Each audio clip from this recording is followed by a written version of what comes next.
Thank you. Good morning, everybody. Please have a seat. Well, welcome to the White House. As I said in my State of the Union address last week, our top priority must be to do everything we can to grow the economy and create good middle-class jobs. That's our top priority. That's our North Star. That drives every decision we make.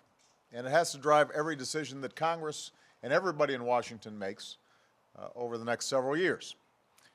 And that's why it's so troubling that just 10 days from now, Congress might allow a series of automatic, severe budget cuts to take place that will do the exact opposite. Won't help the economy, won't create jobs, will visit hardship on a whole lot of people. Here's what's at stake. Over the last few years, both parties have worked together to reduce our deficits by more than $2.5 trillion. More than two-thirds of that was through some pretty tough spending cuts. The rest of it was through raising taxes, tax rates on the wealthiest 1% of Americans. And together, when you take the spending cuts and the increased tax rates on the top 1%, it puts us more than halfway towards the goal of $4 trillion in deficit reduction that economists say we need to stabilize our finances. Now, Congress, back in 2011, also passed a law saying that if both parties couldn't agree on a plan to reach that $4 trillion goal, about $1 trillion of additional arbitrary budget cuts would start to take effect this year.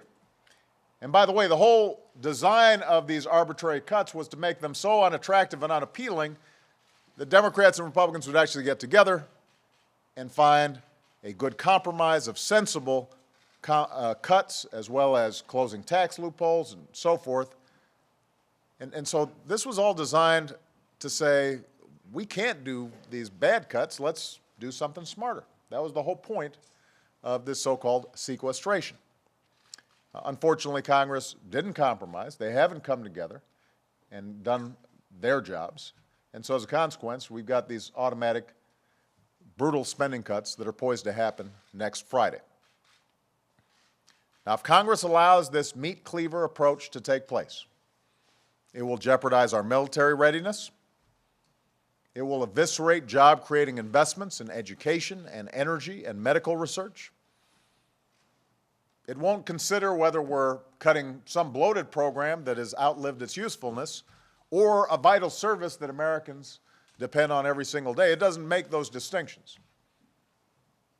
Emergency responders, like the ones who are here today, their ability to help communities respond to and recover from disasters will be degraded. Border Patrol agents will see their hours reduced. FBI agents will be furloughed. Federal prosecutors will have to close cases and let criminals go. Air traffic controllers and airport security will see cutbacks, which means more delays at airports across the country. Thousands of teachers and educators will be laid off. Tens of thousands of parents will have to scramble to find childcare for their kids. Hundreds of thousands of Americans will lose access to primary care and preventive care like flu vaccinations and cancer screenings. And already the threat of these cuts has forced the Navy to delay an aircraft carrier that was supposed to deploy to the Persian Gulf. And as our military leaders have made clear, changes like this, not well thought through, not phased in properly, changes like this affect our ability to respond to threats in unstable parts of the world. So these cuts are not smart, they are not fair, they will hurt our economy, they will add hundreds of thousands of Americans to the unemployment rolls. This is not an abstraction. People will lose their jobs. The unemployment rate might tick up again. And that's why Democrats, Republicans, business leaders, and economists, they've already said that these cuts, known here in Washington as sequestration, are a bad idea. They're not good for our economy. They're not how we should run our government. And here's the thing, they don't have to happen. There is a smarter way to do this, to reduce our deficits without harming our economy. But Congress has to act in order for that to happen. Now, for 2 years, I've offered a balanced approach to deficit reduction that would prevent these harmful cuts. I outlined it again last week at the State of the Union. I am willing to cut more spending that we don't need, get rid of programs that aren't working. I've laid out specific reforms to our entitlement programs that can achieve the same amount of health care savings by the beginning of the next decade as the reforms that were proposed by the bipartisan Simpson-Bowles Commission. I'm willing to save hundreds of billions of dollars by enacting comprehensive tax reform that gets rid of tax loopholes and deductions for the well-off and well-connected without raising tax rates. I believe such a balanced approach that combines tax reform with some additional spending reforms done in a smart, thoughtful way is the best way to finish the job of deficit reduction and avoid these cuts once and for all that could hurt our economy, slow our recovery, put people out of work. And most Americans agree with me. Now, the House and the Senate are working on budgets that I hope reflect this approach.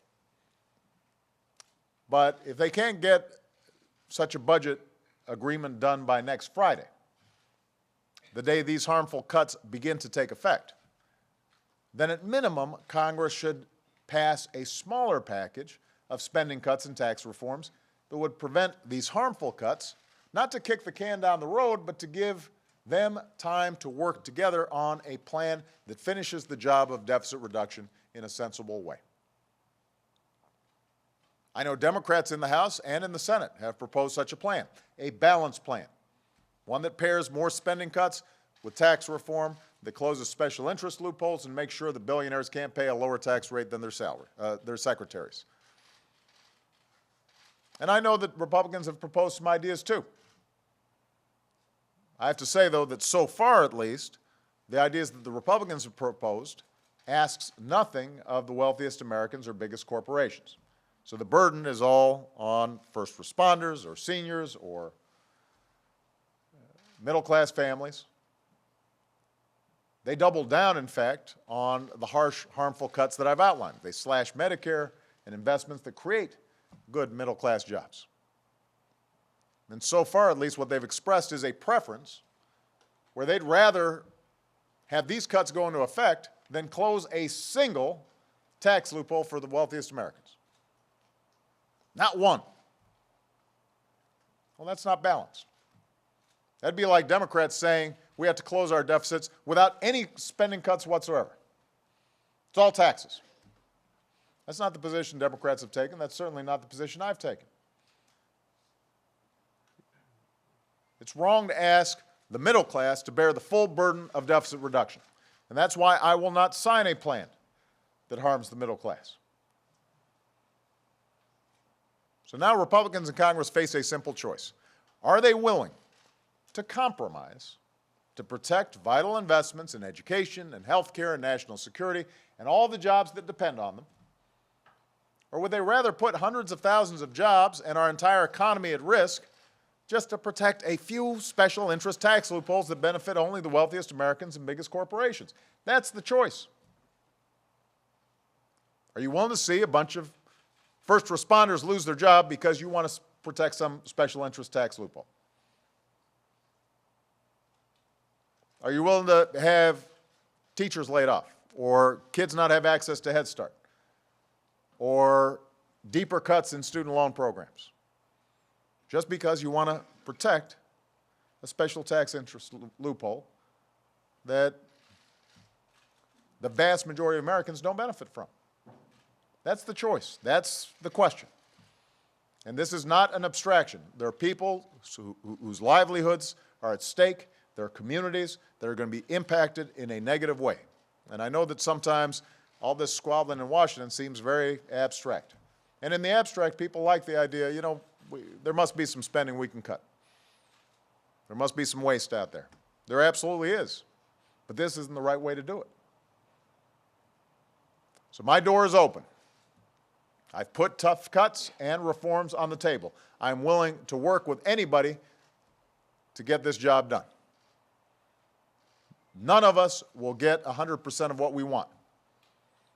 But nobody should want these cuts to go through, because the last thing our families can afford right now is pain imposed unnecessarily by partisan recklessness and ideological rigidity here in Washington. As I said at the State of the Union, the American people have worked too hard, too long, rebuilding from one crisis to see their elected officials cause yet another one. And it seems like every 3 months around here, there's some manufactured crisis. We've got more work to do than to just try to dig ourselves out of these self-inflicted wounds. While a plan to reduce our deficit has to be part of our agenda, we also have to remember deficit reduction alone is not an economic plan.